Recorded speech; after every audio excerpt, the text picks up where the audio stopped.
guys! For today's video ay samahan nyo naman kami sa aming day 1 dito sa Hidden Rock Resort dito sa Lobo, Batangas. Bali 2 days and 1 night pala kaming magi-stay dito. Dahil sobrang ganda ng lugar at private resort, hindi siya crowded, kami-kami lang. Kaya susulitin talaga namin ang bawat oras na nakastay kami dito. Pagkatapos nga ng mahigit 5 oras na biyahe namin sa wakas, nakarating din kami sa paroroonan namin. Diyos mio. Bago nga namin marating tong resort, Diyos mio, dumaan muna kami sa Matarik. Hindi ko na nga na-videohan ang pagbaba namin dahil baka matuluyan akong gumulong dahil nanghihina na rin ang mga tuhod ko. Napakatarik kasi ng daanan nila dahil yung mga bahay nila nasa gilid ng bundok. Nandito pala kami ngayon sa Hidden Rock Homestay, Sitio Camantigue, Biga, Lobo, Batangas. Bumungad nga sa amin ang napakatahimik na dagat dahil malayo pa yung tubig at maaga pa.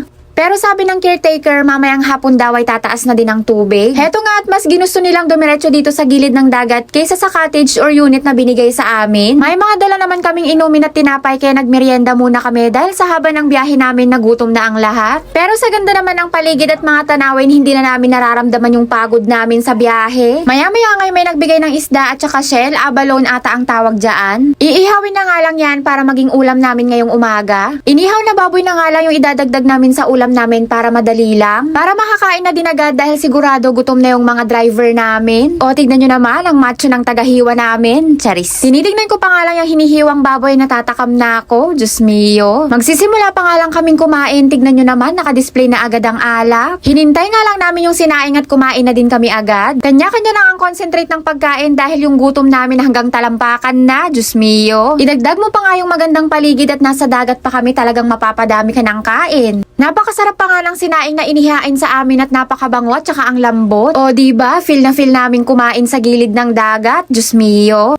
Pagkatapos nga namin kumain, na inayos na ng mga lalaki yung mga dala naming tent. Nagtatawanan pa nga sila dyan lahat dahil kailangan daw tibayan at baka magiba mamayang gabi. Diyos mio. Wala nga kaming sariling tent, buti na lang at pinahiram kami ng mare at pari naming kasama. Meron naman silang binigay na unit or cottage para sa amin, kaso nga lang ay mas gusto nila matulog dyan sa gilid ng dagat at mag-tent nga daw. Napansin ko nga habang tumatanghali ay tumataas na yung tubig. Samantalang kaninang pagdating namin ay napakalayo pa ng tubig. Napakasarap na nga sanang maligo kaso nga lang ay mainit pa. Pero kahit nga medyo mainit, malamig yung hangin kaya nakakaantok. Pero nakita ko nga ay madaming bata na naliligo sa dagat. Pagkatapos nga i-set up yung video okay, ayan, simula na ng laban. Parang hindi sila napagod mag-drive at shot puno na agad. Maya-maya nga may pinagkakaguluhan. Nakahuli pala yung katabi naming cottage ng malalaking isda. Grabe, first time ko nga lang talaga makakita ng malaking isda at buhay at fresh na fresh. Tapos kakaiba pa yung itsura. Kahit naman kasi laking probinsya ko pero napakalayo namin sa dagat kaya ang kilala ko lang na isda ay galunggong, bangus at saka tilapia. Diyos mio. Paano nga lang pala yung ginamit ng nanghuli niyan? Napakagaling nga ni kuya dahil wala pang 2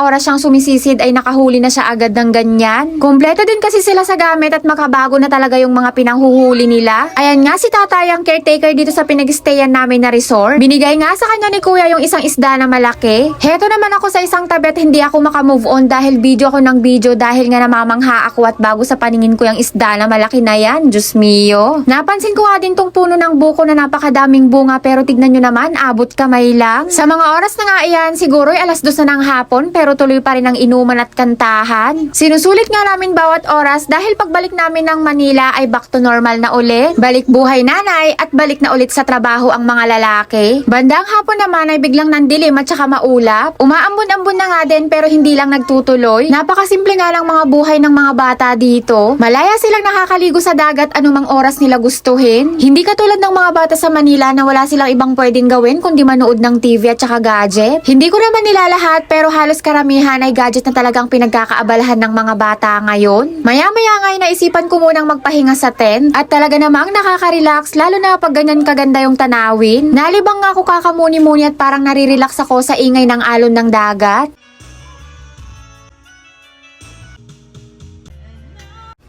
Pagsilip ko nga sa labas ng tent ay natutulog na din pala ang asawa ko. Siguro naramdaman niya ng antok at pagod niya dahil uminom din sila agad ng alak. Hindi ko nga namalayan at napahaba na pala ang tulog ko sa loob ng tent. Pagising ko nga ay gising na din pala ang asawa ko at hayan, tuloy na ulit ang laban. Diyos mio. Madaya nga daw ako, tinulugan ko sila sa shot puno namin. Tignan nyo naman at halatang bagong gising ako dyan. Diyos mio. Dahil wala namin kami ibang gagawin dito kundi mag-enjoy at mag-relax, ituloy natin ang shot puno. Charis. Dahil hindi namin alam kung kailan na naman ito mauuli. ulit. Nang hapon na nga ay naisipan na namin lahat maligo at maglublob sa dagat para matanggal ang hilo namin. Diyos mio. Mataas na nga ang tubig kaya masarap na maligo. Sagana pa nga daw yung dagat na yan dahil nga sanctuary. Kaya kahit pa na nga lang yung ginagamit na panghuli dyan ay malalaki yung huli nila at kahit saglit lang sila ay marami na agad. Sabi pa nga sa akin ng isang mama doon kanina, ang nakakaulam lang daw ng mga ganung isda ay yung mga nakakataas. Kakaiba nga tong dagat na to dahil hindi siya mabuhangin kundi maraming bato.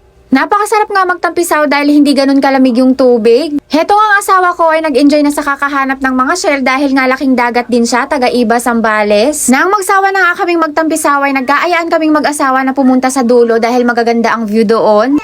Madami na nga ding nainom yan na alak pero nawala na ata nung naglublob sa dagat. Nagre-reklamo pa nga siya dyan na kinukuhanan ko siya ng video at may hawak pa nga daw siyang tripod. Habang naglalakad nga kami sa gilid ng dagat ay napansin ko yung mga bato, napakagaling ng pagkakahilera nila. Napakaganda nga din nilang pagmasdan. Hindi na nga din kami makarating-rating sa pupuntahan namin dahil itong asawa ko hindi na natigil sa kakahanap ng mga shell.